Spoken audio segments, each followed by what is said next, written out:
আসসালামু আলাইকুম রহমতুল্লাহ। অনেক কালারের হেমক বা দোলনা বানানোর সুতা দেখা যাচ্ছে। আমরা চাইলে সুতা নিতে পারি অথবা দোলনাও নিতে পারি।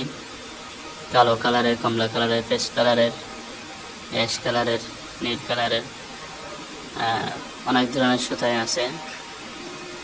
সাদা আছে আমরা দেখতে পাচ্ছি, নীল কালার, কালো কালার এবং কমলা কালার।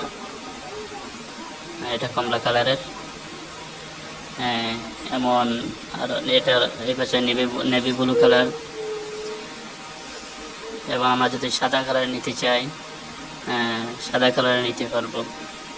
সাদা কালার আছে, বিভিন্ন ডিজাইনের কালার আছে এই কালারিং সুতা ছাড়াও। আর যদি কেউ দোলনা বানানোর রিং নিতে চান নিতে পারবেন।